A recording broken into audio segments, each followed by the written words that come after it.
Hi all, ഇന്ന് നമ്മൾ റെഡിയാക്കാൻ പോകുന്നത് ഇപ്പം വൈറലായിക്കൊണ്ടിരിക്കുന്ന ഒരു റെസിപ്പിയാണ് കേട്ടോ. ലേസി കേക്ക് കേക്കാണ് ഇന്ന് നമ്മൾ ചെയ്തെടുക്കാൻ പോകുന്നത്. നല്ല എളുപ്പത്തിൽ തന്നെ ചെയ്തെടുക്കാൻ പറ്റിയ ഒരു റെസിപ്പിയാണ്. അതുപോലെ നല്ല ടേസ്റ്റി ആയിട്ടുള്ള ഒരു കേക്ക് കൂടിയാണ് കേട്ടോ ഇത്. അപ്പോൾ നമുക്ക് എങ്ങനെയാണ് ഈ ഒരു ലേസി കേക്ക് കേക്ക് ചെയ്തെടുക്കേണ്ടതെന്ന് നോക്കാം. ഫസ്റ്റ് തന്നെ നമുക്കിതിലേക്ക് വേണ്ട ചോക്ലേറ്റ് ഗണാഷ് ഒന്ന് റെഡിയാക്കി എടുക്കുക. ഞാനവിടെ 200 ഗ്രാം ഡാർക്ക് ചോക്ലേറ്റ് എടുത്തിട്ടുണ്ട്. ഇതിലേക്ക് ഒരു 1/2 കപ്പ് വിപ്പിംഗ് ക്രീം ആഡ് ചെയ്ത് കൊടുക്കാം. വിപ്പിംഗ് ക്രീമോ അല്ലെങ്കിൽ ഫ്രഷ് ക്രീമോ ഏതും ആഡ് ചെയ്ത് കൊടുക്കാം കേട്ടോ. ഞാനിപ്പോൾ ഇവിടെ വിപ്പിംഗ് ക്രീമാണ് ആഡ് ചെയ്ത് കൊടുത്തിട്ടുള്ളത്. അപ്പം 200 ഗ്രാം ഡാർക്ക് ചോക്ലേറ്റും 1/2 കപ്പ് വിപ്പിംഗ് ക്രീമും. ഇനി ഇതൊന്ന് ഡബിൾ ബോയിൽ ചെയ്ത് മെൽറ്റ് ചെയ്തെടുക്കാം. അങ്ങനെ നമ്മുടെ ചോക്ലേറ്റ് ഗണാഷ് ഇതിവിടെ റെഡിയായി. ഇനി നമുക്ക് ഈ ഒരു കേക്ക് വെറ്റ് ചെയ്യാൻ വേണ്ടിയിട്ടുള്ള ചോക്ലേറ്റ് മിൽക്ക് റെഡിയാക്കി എടുക്കുക. അത് ബോട്ടിൽ വാങ്ങിയിട്ട് ചെയ്യുകയാണെങ്കിൽ അങ്ങനെയും ചെയ്യാം, അല്ലെങ്കിൽ നമുക്ക് വീട്ടിൽ തന്നെ റെഡിയാക്കി എടുത്താൽ മതി. കാരണം ഇത് സിമ്പിളായിട്ട് ചെയ്യാൻ പറ്റുന്നതാണ് ഈ ഒരു ചോക്ലേറ്റ് മിൽക്ക്. അതുകൊണ്ട് നമുക്ക് വീട്ടിൽ തന്നെ റെഡിയാക്കി എടുക്കാം. ഞാൻ റെഡിയാക്കുന്നത് ഇപ്പം ആ ഒരു ചോക്ലേറ്റ് ഗണാഷിൽ നിന്ന് കുറച്ച് ചോക്ലേറ്റ് ഗണാഷ് ഇതൊരു ബൗളിലേക്ക് എടുത്തിട്ടുണ്ട്. ഒരു 1/4 കപ്പിന് മേലെയായിട്ട് എടുത്തിട്ടുണ്ട് കേട്ടോ.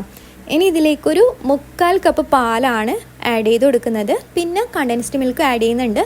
അത് നമ്മുടെ ഈ ഒരു ചോക്ലേറ്റ് മിൽക്കിൻ്റെ മധുരത്തിനനുസരിച്ചിട്ട് ആഡ് ചെയ്ത് കൊടുത്താൽ മതി. അപ്പം ചോക്ലേറ്റ് ഗണാഷും പാലും അതുപോലെ കണ്ടൻസ്ഡ് മിൽക്കും ഇത് മൂന്നും ആഡ് ചെയ്തിട്ടുണ്ട്. ഇത് നന്നായിട്ടൊന്ന് മിക്സ് ചെയ്യാം. അപ്പം നമ്മുടെ ചോക്ലേറ്റ് മിൽക്ക് ഇതിവിടെ റെഡി ആയിട്ടുണ്ട് കേട്ടോ.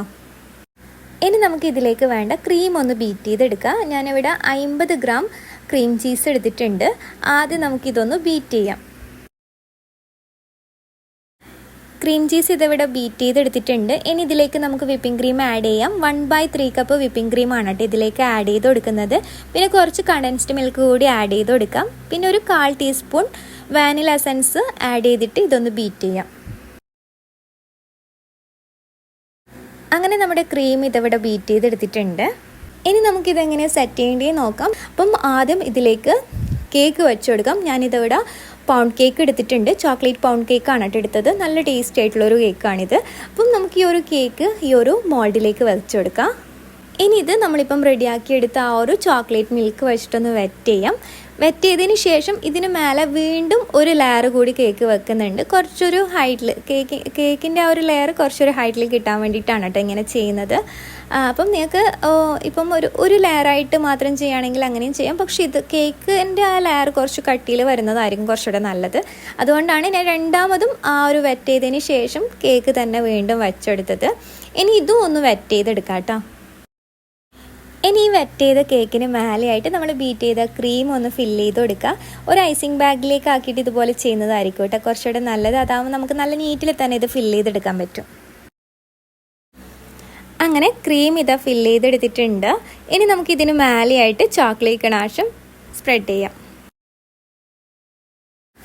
അങ്ങനെ ഇതുപോലത്തെ 3 കണ്ടെയ്നറിലാണ് ഫില്ല് ചെയ്തെടുത്തിട്ടുള്ളത്. നമുക്ക് ഇതിൽ കൂടുതൽ ചെയ്യണമെന്നുണ്ടെങ്കിൽ ഇപ്പം പറഞ്ഞ ആ ഒരു ഇൻഗ്രീഡിയൻസിൻ്റെ മെഷർമെൻറ്റ് കൂട്ടിക്കൊടുത്താൽ മതി കേട്ടോ. ഇനി ഇതിന് ടോപ്പിലായിട്ട് നമ്മുടെ ഏറ്റവും ലാസ്റ്റ് ലെയർ നമ്മുടെ 4th ലെയർ ഇട്ടെടുക്കാം. അപ്പം 4th ലെയർ ചെയ്യുന്നത് ചോക്കോസ് വെച്ചിട്ടാണ് കേട്ടോ ചെയ്യുന്നത്. ചോക്ലേറ്റ് ഫില്ലിങ്സ് ഉള്ള ചോക്കോസാണ് എടുത്തിട്ടുള്ളത്. ജസ്റ്റ് ഇതൊന്ന് ക്രഷ് ചെയ്തിട്ട് ഇതിലേക്ക് ഇട്ട് കൊടുക്കുന്നേ ഉള്ളൂ. നമുക്ക് 2 ഓപ്ഷൻ ഉണ്ട്. വേണമെങ്കിൽ നമുക്ക് ഇതുപോലെ ചെയ്യാം, അല്ലെങ്കിൽ നമുക്ക് ആ ഒരു ചോക്ലേറ്റ് ഗണാഷ് ഈ ഒരു ചോക്കോസായിട്ട് മിക്സ് ചെയ്തിട്ട് ഇട്ട് കൊടുക്കുകയാണെങ്കിൽ അങ്ങനെയും ചെയ്യാം കേട്ടോ. അപ്പം ഞാനിപ്പം ജസ്റ്റ് ഇതൊന്ന് ക്രഷ് ചെയ്തിട്ട് ഇതിന് മേലെ ഇട്ട് കൊടുക്കുന്നേ ഉള്ളൂ. ഞങ്ങൾക്ക് വേണമെങ്കിൽ ഞാനിപ്പം പറഞ്ഞതുപോലെ ചോക്ലേറ്റ് ഗണാഷ് മിക്സ് ചെയ്തിട്ട് ഈ ഒരു ക്രഷ് ചെയ്ത ചോക്കോസിൽ ചോക്ലേറ്റ് ഗണാഷ് മിക്സ് ചെയ്തിട്ട് ഇട്ട് കൊടുക്കുകയാണെങ്കിൽ അങ്ങനെയും ചെയ്യാം കേട്ടോ. ഇനി ഇത് ഫ്രിഡ്ജിൽ വെച്ച് നന്നായിട്ട് സെറ്റായതിന് ശേഷം സെർവ് ചെയ്താൽ മതി.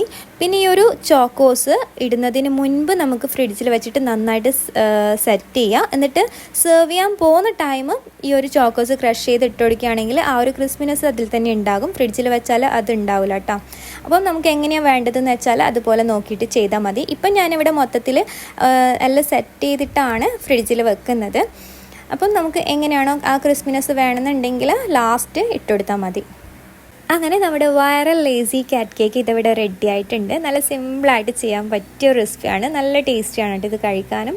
ഇവിടെ എല്ലാവരും ഒന്ന് ട്രൈ ചെയ്ത് നോക്കുക. അപ്പം നമ്മുടെ ഇന്നത്തെ ഒരു വീഡിയോ ഇഷ്ടമായെങ്കിൽ ലൈക്ക് ചെയ്യുക, ഷെയർ ചെയ്യാനും മറക്കരുത്. അപ്പോൾ നെക്സ്റ്റ് വീഡിയോയിൽ മറ്റൊരു നല്ല റെസിപ്പിയെ നമുക്ക് വീണ്ടും കാണാം. അതുവരെ ബൈ.